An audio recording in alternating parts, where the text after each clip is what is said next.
c'est un livre qui s'appelle donc De la démocratie dans les sciences. Donc en fait, c'est un livre qui part d'un constat sur les nouveaux objets des sciences et des techniques, type OGM ou issus de la biologie de synthèse, les nanotechnologies, où se posent en fait des questions épistémologiques non résolues, avec un gros malentendu, me semble-t-il, sur ce qu'est la science dans ces mélanges avec la technique, avec l'économie, avec la politique.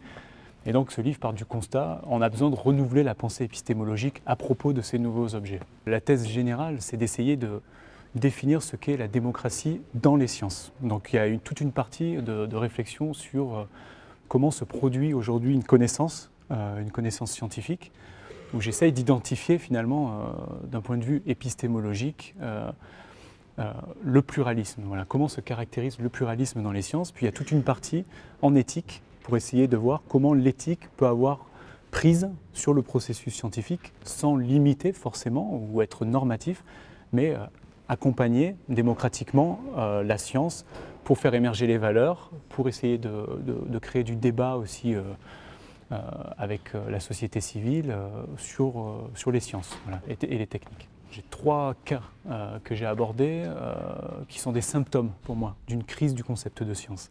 La question de l'évolution du climat, la question du réchauffement climatique, notamment dans les modèles qui sont créés par le GIEC par exemple, la place de la simulation, le statut épistémologique des modélisations et des simulations.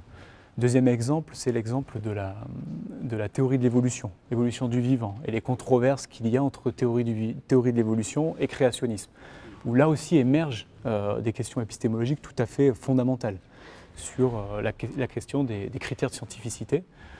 Et puis le troisième exemple, c'est la question des organismes génétiquement modifiés, où là j'ai étudié très précisément la question des poissons génétiquement modifiés, qui est une question d'actualité aux États-Unis. Peu en Europe, mais très actuelle aux États-Unis. Et si on prend la question des OGM, aujourd'hui, il y a énormément de malentendus sur la façon de les évaluer. Comment évaluer un OGM? Est-ce qu'il faut l'évaluer par le concept de risque ou est-ce qu'il faut une évaluation beaucoup plus intégrée, beaucoup plus complexe? Aujourd'hui, la pensée dominante, c'est l'évaluation des risques. Or, on voit que c'est improductif. C'est improductif parce que ça réduit le champ des possibles. L'OGM est un objet complexe, un objet intégratif avec de multiples dimensions juridiques, économiques, politiques, sociologiques et bien entendu scientifiques et techniques. Or, l'évaluation des risques réduit l'OGM à des dimensions simplement scientifiques et dans les dimensions scientifiques à quelque chose de très réduit, c'est-à-dire ce qui est probabilisable, ce qui est quantifiable par l'évaluation. Donc en fait, il faut essayer de repenser le processus d'évaluation des objets.